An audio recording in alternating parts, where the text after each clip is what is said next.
Okay, let's begin today's class, and this is a unit test. You all have written the unit test. You all have attended the unit test, and I don't know how much you have written. I didn't correct a paper, didn't get the time, so it's not a problem. Let's see the questions. Who is considered the author of Abhijnana Shagundala? Who is considered the author of Abhijnana Shagundala? These all are 1 mark questions. These all are 1 mark questions. So, who is considered as the author of Abhijnana Shagundala? The author of Abhijnana Shagundala is Kalidasa. Don't forget that. Okay. The author of Abhijnana Shagundala is Kalidasa.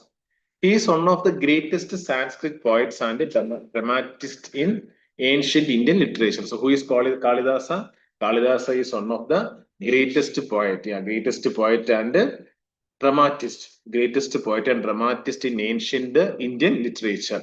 He is often compared with Shakespeare. He is often compared with Shakespeare for his literary brilliance. So when you write in the exam, maybe you can quote this sentence. Kalidasa is often compared with Shakespeare for his literary brilliance. And the language used here is Sanskrit. It is a classical drama. The genre is classical drama or play. So the theme is love story of King Dushyanta and Shakuntala, highlighting love, separation, and reunion through divine intervention. Second question: Mrichagadiga is written by which playwright? Mrichagadiga is written by which playwright? The Sanskrit play Mrichagadiga was written by the playwright who? Shudraga. Huh? Okay, you can note it down. Okay. You have the questions with you, right? Yes, sir. You have the questions. Okay, you can note it down. Then Sanskrit play Mrichagadiga or the Little Clay Car. The Sanskrit play Mrichagadiga or the Little Clay Car was written by the playwright Shudraga. First step. The Sanskrit play Mrichagadiga, the Little Clay Cart was written by the playwright Shudraga. So Mrichagadiga means the little clay cart. Mrichagadiga means the little clay cart, and the author was Shudraga. Author was Shudraga. The language used is Sanskrit. It's a social drama, and the theme you can see love, justice, and morality. So in Mrichagadiga, it tells the story of Charudatta. In Mrichagadiga, it tells the story of Charudatta. Who was Charudatta? A poor but noble Brahmin. He is a poor but noble Brahmin. And Vasanta Sena, a wealthy courtesan, a courtly lady. Yeah, Vasanta Sena, a courtly lady. It is known for its realistic portrayal of everyday life and human emotions. So Mrichagadiga is known for its portrayal for Mrichagadiga is known for its realistic portrayal of everyday life and human emotions. Unlike most Sanskrit plays, this focus on gods or royalty. Okay, this is focusing on gods or royalty. Not everything you have you don't need to write it down. It's all I'm just giving some explanations. At least you understand the main points. The Sanskrit play Mrichagadiga was written by Shudraga. So Mrichagadiga means the little clay cart, and the theme is love, justice, and morality. It is telling about the story of Charudatta, a poor but noble Brahmin, and Vasantasena, a wealthy courtesan. Next is the Nati Shastra. The Nati Shastra was written by whom? It's a very important question. Okay. The Nati Shastra was written by Bharada Muni. The Nati Shastra was written by Bharada Muni. Nati Shastra was written by Bharada Muni. So it is Nati Shastra meaning the treatise on drama or performing arts. So Nati Shastra means the treatise on drama or performing arts. So the author is Bharada Muni. Language used is Sanskrit. So the genre is it is treatise on drama, dance, and music. Content: it is an encyclopedic work on theatre arts covering acting, stage design, music, dance, makeups, and emotions, Rasa and Bhava. It is often called the foundation of Indian classical theatre and dance tradition. So, Natya Shastra is often called the foundation of Indian classical theatre and dance traditions. Which Sanskrit dramatist is known for blending romance with political intrigue in his play? So, which Sanskrit dramatist is known for blending romance with the political intrigue in his plays? His name is Bhasha. The name spelling Bhasa. So, Bhasha is known for blending romance with the political intrigue in his plays. Bhasha is known for blending romance with the political intrigue in his play. Bhasha is known for, yeah, you can come here. Okay, maybe it will be difficult. Oh, you want to, okay, very good, very good. If you want, you can use the light also. Okay, yeah, whichever, wherever is comfortable for you, you can sit there, no problem, no problem. Okay, so which Sanskrit dramatist is known for blending romance with political intrigue? It is Bhasha. Huh? Malathi Madhava belongs to which type of play? Nataka or Prakarana? Malathi Madhava belongs to which? So there are two kinds of plays that are Nataka or Prakarana. Okay. So there are two kinds of plays. There are two kinds of plays. They are Nataka or Prakarana. Nataka or Prakarana. So what the Nataka means? Nataka is based on well-known historical or epic hero. So Nataka is well-known, is based on well-known historical or epical heroes. So Prakarana, it is based on fictional or social stories. So Prakarana is based on fictional or historical or social stories involving common people. Example, Malvi Datta by Bhavabudi, Prichagadiga by Shudraga. Okay, so there are two kinds of plays, that is Nataka and Prakarana. So keep it in mind. It's very, very important. You may, like when you appear for any competitive exam, you may be asked these questions. Okay. So Nataka and Prakarana. So when you say Nataka, maybe you can connect it with the Natakam or something like that, and you can remember it as a historical or epical place. Okay. Prakarana, you have to remember it is a fictional or a social story. So Nataka based on well-known historical or epical heroes. Abhinana Shakuntala by Kalidasa is an example. Prakarana based on a fictional or a social stories involving common people. Example, Malathi Madhava by Bhavabudhi, Mrichagadiga by Shudraka. The Sanskrit play Malathi Madhava belongs to the Prakarna type of play. So Malathi Madhava is what? It's a Prakarna type of play. Author is Bhavabudhi. Title is Malathi Madhava.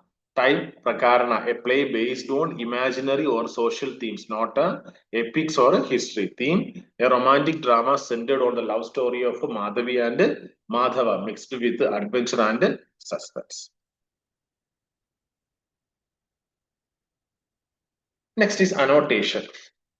You who do not notice me, a horde of merit standing at your doorstep. So this is a very important question. You do not notice me, a horde of merit standing at your doorstep. So this is Durvasa's curse to Shakuntala. So this is what Durvasa's curse to Shakuntala. What are the lines? You who do not notice me, a horde of merit standing at your doorstep, are spoken by sage Durvasa in Kalidasa's Abhijnana Shakuntala when he curses Shakuntala. So this is spoken by whom? Spoken by sage Durvasa. Sage Durvasa in Kalidasa's Abhijnana Shakuntala when he curses Shakuntala. The sage Durvasa, so we are going for the context. The sage Durvasa visits the hermitage where Shakuntala lives. The sage Durvasa visits the hermitage where Shakuntala lives.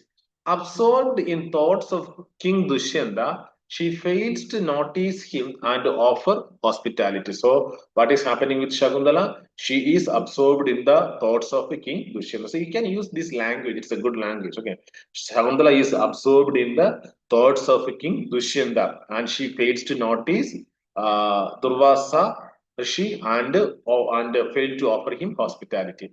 An important duty in ashram life. So, in an ashram life, it is really important for you to give hospitality to whoever comes there. Number two, the next point is feeling insulted. So, Durvasa felt insulted. Durvasa utters this line. So feeling insulted, Durvasa utters this line, calling himself a horde of merit. So he is calling himself a horde of merit, meaning that showing respect to him would have brought great spiritual blessings to Shakuntala. So he is telling, if you would have shown respect to me, that would have brought so many blessings to you. But unfortunately, she failed to notice her. She failed to notice him. She failed to notice him. Okay, today now we are discussing the question annotation. Okay, the question was, you who do not notice me, a horde of merit standing at your doorstep. So it was a curse from Durvasa to Shakuntala. It was a curse from Durvasa to Shakuntala, and the context was the sage Durvasa visits the hermitage where Shakuntala lives. Absorbed in thoughts of King Dushyanta, she fails to notice him and offer hospitality, an important duty in Ashram's life. Feeling insulted, Durvasa utters this line, calling himself a horde of merit, meaning that showing respect to him would have brought great spiritual blessings to Shakuntala. Now, the phrase standing at your doorstep emphasized that the opportunity of merit was right before her, but she missed it due to distraction. So it's a life lesson for us all. Sometimes what happens is we also make small mistakes, and the mistakes cause a lot of troubles to us. Sometimes we lose so much and so much just by small mistakes. So here again, this is what happening with Shakuntala. She made a small mistake. She made a small mistake, and because of that, she is getting into a lot of trouble. She failed to notice Durvasa standing there. So the phrase "standing at your doorstep" emphasized that the opportunity for merit was right before her, but she missed it due to distraction. She was totally distracted. Those students who study are often told not to be distracted, right? Especially in classes, you need to give your undivided attention. Distraction could make us lose some of the important points. As a result, he curses her that the person she was thinking of would forget her. So, what was the curse that came upon Shakuntala? Whomever you are thinking about, that person is going to forget you. That was the curse. As a result, he curses her that the person she was thinking of would forget her. The lion reflects both Durvasa's pride and Shakuntala's innocent negligence. So Durvasa was a pride person, and Shakuntala was an innocent girl, but she couldn't notice him. Setting the stage for the central conflict of the play, love tested by fate and forgetfulness. Durvasa's words highlight the theme of duty versus emotion, showing how a moment's inattention can lead to deep suffering even for the virtuous. Even though she was a virtuous lady, she just had in a fraction of time she failed to recognize Durvasa standing over there and got into all this trouble. Whenever you read the line in the text in the exam in the question paper, you should be able to identify from where it is. And mostly like they won't ask lines from everywhere. The important lines only will be asked. So if you know the story, if you have read it, heard it, you'll probably be able to answer. The heroes of these two plays are traditionally seen as villains or anti-heroes in Mahabharata. However, Bhasha treats them with sympathy. The heroes of these two plays are traditionally seen as villains or anti-heroes in Mahabharata. However, Bhasha treats them with sympathy. Let's see the explanation. In the Mahabharata, certain characters like Duryodhana and Karna are generally viewed as villains or anti-heroes or villains. Okay, so in the Mahabharata, certain characters like Duryodhana and Karna are generally viewed as villains or anti-heroes. However, in his plays such as Urbhanga means the broken thighs, Urbhanga, broken thighs, and Karnabhara, Karna's burden, Bhara, maybe in your language. But do you have any word related to Bhara? No. Weight. Oh, same. Okay. So it's a Sanskrit word.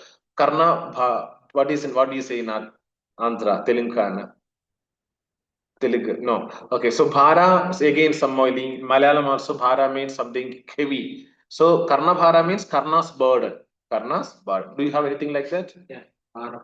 Bharam. So Bharam we have in Malayalam also. Or in Bharam you have in Odia also. Bhara. Bhara. Bharo. Bharo. Okay, so it is Bharam, Bharo, Bharam. Okay. Okay, so anyway, Karnabhara, Karna's border. Bhasha presents these same figures in a deeply human and sympathetic light. Okay, so in Mahabharata, Duryodhana and Karna, how are they viewed? They are viewed as villains. They are viewed as villains. But Bhasha presents them as deeply human and with a sympathetic light. Duryodhana often contemned for his arrogance and jealousy. Duryodhana often condemned for his arrogance and jealousy is shown by Bhasha as a tragic and noble warrior, facing death with courage and dignity in Urubanga. So, what is happening with Duryodhana? Uh, Bhasha, how is he portraying Duryodhana? Duryodhana, often contemned for his arrogance and jealousy, is shown by Bhasha as a tragic and noble warrior, facing death with courage and dignity in Urubanga. Karna, usually depicted as siding with Adharma, becomes a hero of sacrifice and loyalty in Karnabhara. Okay, so this is how Bhasha is portraying these people. So they are actually portrayed with a anti-hero image in Mahabharata, but he is changing it. He's changing it, and he is showing their human emotions and sympathetic feelings. So Karna, usually depicted as siding with Adharma, becomes a hero of sacrifice and loyalty in Karnabhara. Bhasha humanizes these characters, focusing on their inner conflicts, emotions, and moral struggles rather than simply their flaws. So, Bhasha is not only concentrating upon Bhasha is not totally concentrating upon their failures, but he is focusing upon their inner conflicts, emotions, and moral struggles. Is it clear? So, Bhasha is concentrating upon their inner conflicts, emotions, and moral struggles rather than simply portraying their flaws. Flaws means their mistakes. Very good. Conclusion. Though this sympathetic portrayal through this sympathetic portrait, see, now you don't have to worry about how are you going to write the exam. Now you what you have to do is absorb as much as knowledge as possible. That is what you have to do right now. Don't worry about how you're going to present it, how you're going to write it. That we will do it. Like, I will conduct some examinations with the previous year question. I'm trying to get at least 10 years questions. Okay, so that we will, and like how you have to present, that we can do it later. Right now, absorb as much as information as possible. So who is Basha? How is he writing? Who is the Kalidasa? How is he writing? Who is what is the story in Vrichagadiga? What is the story in there here? So all these, like, try to get absorb as much as details as possible. And when you read that, or when you read further, you will have more knowledge. So in the examination, you will be able to, reflect your knowledge in the answer sheet, and you will get, of course, good marks. And also you will be well equipped for any further exams in the future time. So through this sympathetic portrayal, Bhasha challenges traditional moral judgments. So like, always we have people who challenges tradition, right? So Bhasha was also a guy who challenges traditional moral judgments. There are always people, even in the class also, who will always think out of the box. Whenever the teacher say, this is what you have to do, then they will think, okay, what if I do in that way? So there are people who think out of the box. So Basha was also somebody like that. He challenged traditional and moral judgment. So till then, Karna and Duryodhana. Karna and Duryodhana both were, portrayed as villains, but Bhasha is portraying them as portraying their sim of, their, showing their human emotions. Yeah, showing their human inner conflicts and emotions. Through this sympathetic portrayal, Basha challenges traditional moral judgments, inviting the audience to see these so-called villains are complex, tragic heroes, not merely as evil figures. This humanizing approach is what makes Basha's play both emotionally powerful and philosophically rich. So, This humanizing approach is what makes Bhasha's play both emotionally powerful and philosophically rich. So this is again a life lesson. Sometimes we see people as a bad and villains, and sometimes we think, okay, he's really bad. But often when you go and try to see their life, what made them to be a person like that, so when we really go through their life story, we will see like the challenges they have gone through and what are the things that has made them to be a person like that. Often if you see the life of some of the people who are called as the gundas, or people who are with a lot of bad characters and all, you see their life sometime when they go to school, they may not be properly treated by the teachers.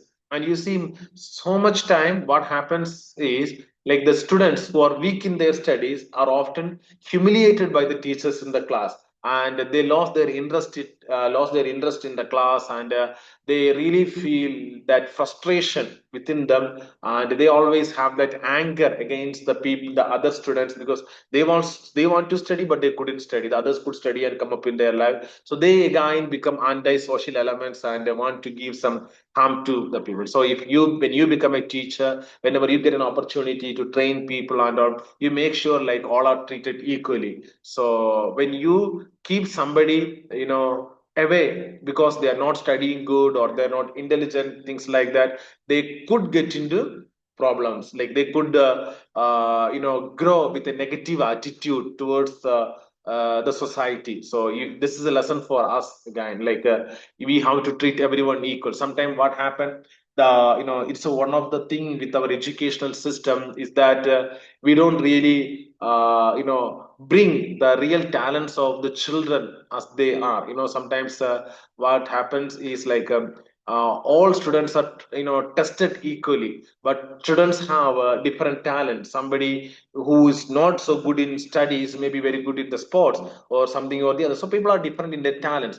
To find out their talents and to nurture it is the responsibility of a good teacher, but often teachers fail to do that, and because of that, there are lots of anti-social or like people who are against the society are coming up. So it's a lesson for us also, like when you become a teacher, you have to keep that thing in mind.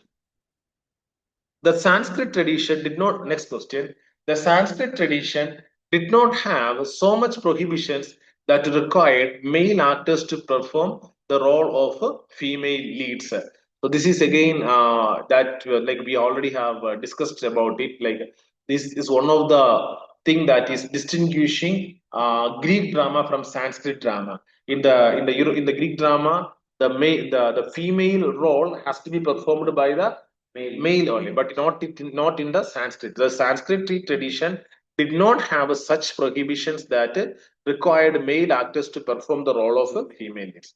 The Sanskritic tradition did not have such prohibitions that required male actors to perform the role of female leads. Means that in classical Sanskrit theater, both men and women were allowed to perform on stage. So both men and women, both of them can perform on the stage.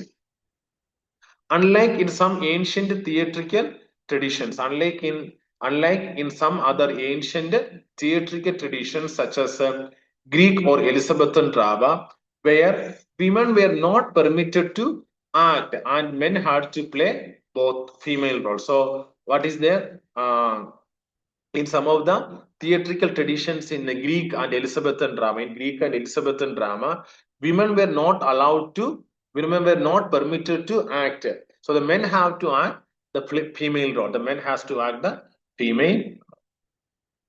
The Natya Shastra by Bharata Muni, which is the foundational text of Indian theatre, explicitly includes women as performers and mentions female characters and dancers. So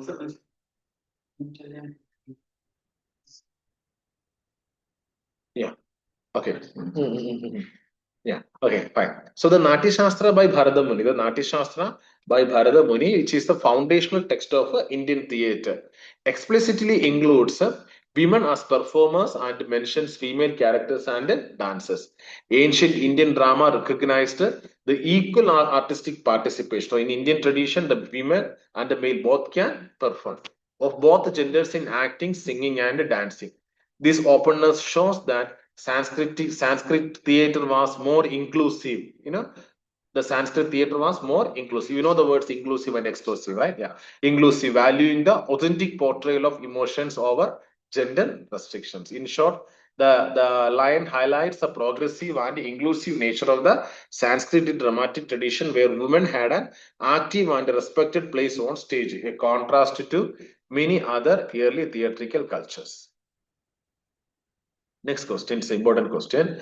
Define the term rasa in Sanskrit drama. Define the term rasa in Sanskrit drama. Rasa means aesthetic sentiment. Rasa means what? Rasa means aesthetic sentiment. Aesthetic sentiment. So aesthetic means beauty or a refined experience. Aesthetic means beauty or a refined experience. Sentiments means deep feeling or emotion. So yes, rasa means aesthetic sentiment. Aesthetic means beauty or refined experience. Sentiment means deep emotion or a feeling. So rasa means the beautiful emotional flavor of the drama that touches the audience heart. So what is rasa means? The beautiful emotional flavor. Rasa means the beautiful emotional flavor of the drama that touches the audience's heart. So in Rasa, there are four components. In Rasa, there are four components. What are they? Vibhava. Vibhava means the cause of emotion. Vibhava means the cause of emotion. A situation in the play, like a hero meeting the heroine. So Vibhava means the cause of emotion. Example, a situation in the play, like a hero meeting the heroine. Anubhava, the outward expression of that emotion. Anubhava means the outward expression of that emotion. Smiles, tears, gestures, or tone or voice. Then you have Vibhijari Bhava and Sai Bhava. Okay, I will explain it once again. It's a very important question. Okay, the other one you understood, right? Yeah. Next is define the term rasa in Sanskrit drama. Rasa. What do you mean by rasa? This is a very, very important question. Rasa means aesthetic sentiment. Rasa means what? Aesthetic. Aesthetic. Aesthetic. So rasa means aesthetic sentiment. Aesthetic means beauty or a refined experience. So aesthetic means beauty or a refined experience. Sentiment means deep feeling or a emotion. Sentiment means deep feeling or a emotion. So rasa means the beautiful emotional flavor of the drama that touches the audience's heart. So rasa means the beautiful emotional flavor of the drama that touches the audience's heart. Is it clear? So in a drama, there will be this rasa, which is aesthetic sentiment. It means a refined experience. So rasa means the emotional flavor of the drama that touches the audience's heart. Rasa comes from four components. So rasa come from four components. One, vibhava. Vibhava. Vibhava is what? The cause of emotion. It's like your vernacular term you can easily identify. Vibhava, Vibhava. Vibhava means the cause of emotion. Example, a situation in the play like a hero meeting the hero. Can you tell me where is Vibhava coming in Shagundalam? Can you tell me where is Vibhava coming in Shagundalam? In a hunting time or Yeah. in where she goes to find the ring. Yeah. So Dushyanta meeting Shakuntala. So that is Vibhava. So situation in the play like a hero meeting the heroine. Anubhava, the outward expression of that emotion, the outward expression of that emotion, like smile, tear, gesture, tone of voice. Of course, when both of them meet each other, there could be this Anubhava. You can see maybe her eyes widening or whatever it may be. Then you have a Vibhijari Bhava. Then you have the Vibhijari Bhava, temporary supporting emotions, temporary supporting emotions, fear, doubt, excitement. Sthayi Bhava, dominant or a lasting emotion like love, courage, anger that defines the mode of the play. What is the purpose of rasa? Watching the play, the audience does not just see events, they experience emotions in a refined way. So, what is the purpose of rasa? watching the play, the audience doesn't see just events, they experience emotions in a refined way. So that there are three purposes of rasa. Number one, watching the play, the audience doesn't just see events, they experience emotions in a refined way. This experience is not ordinary emotion like personal sadness or anger, but is blissful, universal feeling shared by everyone watching. So, this experience is not ordinary emotion like personal sadness or anger, but it is a blissful, universal feeling shared by everyone watching. That's why it is said the highest purpose of Sanskrit drama is to evoke rasa. So, one thing that you need to understand today, when we watch a movie, there are so many movies which does not serve any purpose. They will just make people laugh and go. There is nothing they are learning. But that is not the case with Sanskrit drama. When you watch a Sanskrit drama, you're going to learn something. So in the if you are watching a Sanskrit drama, it will evoke the rasa. It will evoke the rasa. That means to give the audience a deep aesthetic joy. It will refine, it will refine your soul and it will cleanse you. So much and so much happen when you watch a Sanskrit drama. See, some of the movies, even if you remember, some of the movies that you have watched when you're young, it really have, challenged your mindset. It made you to some of the movies, even there are some best movies if you watch, which will make you to, to think further.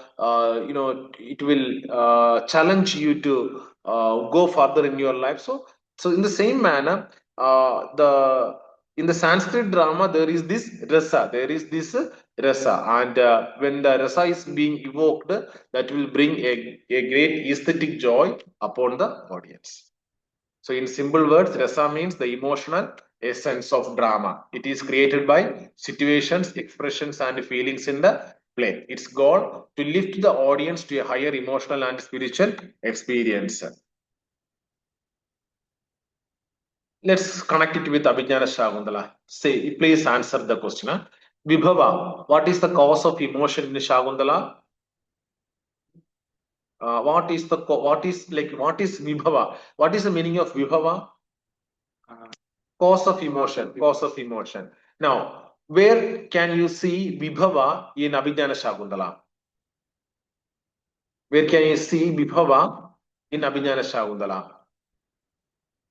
King Dushyanta meets Shagundala. There is Vibhava. King Dushyanta meets Shagundala. Okay, if you are getting a little trouble in understanding, don't worry. This is a recorded classes. You can watch the recording and you can even read the text. You can again check with the books.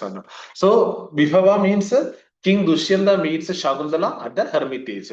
Their first meeting, her innocence and his attraction to her set the cause of Sringara rasa or the sentiment of love. Not everything you need to understand, at least the points.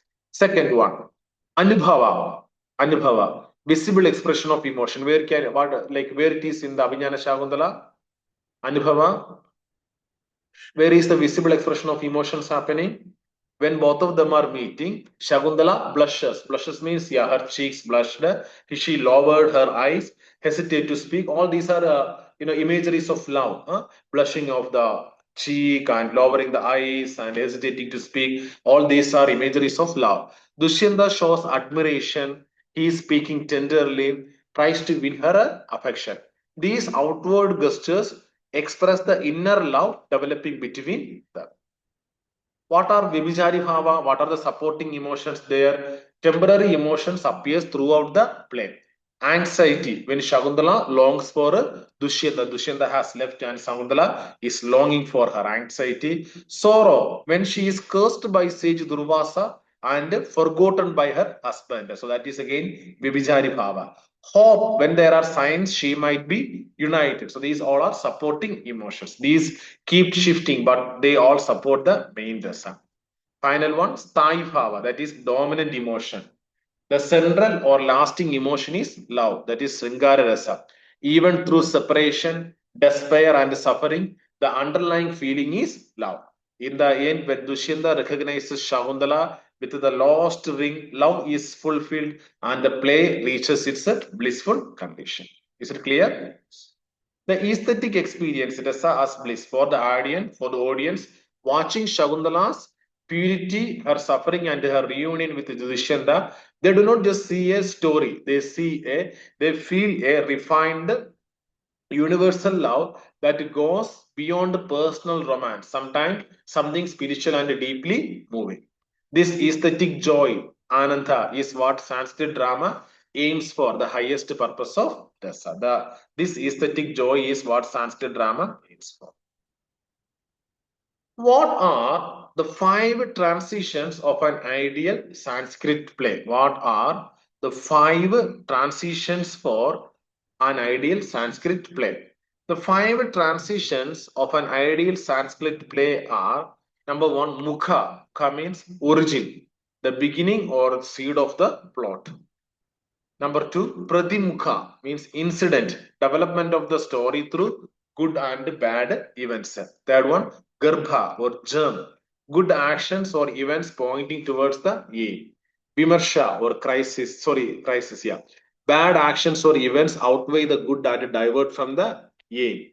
Nirvahana, completion, the conclusion where all threads are resolved. So these are the five transitions of an ideal Sanskrit play. What are the five transitions for an ideal Sanskrit play? Number one, Mukha means origin, the beginning or the seed of the plot. Number two, Pratimukha, incident, development of the story through good and bad events. Garbha, good actions or events pointing towards the aim. Vimarsha, crisis, bad actions or events which outweigh the good and divert from the aim. Nirvahana, completion, the conclusion where all threads are solved. I think we will wind it up here and we will continue on the next class. So always like we will try to have our classes by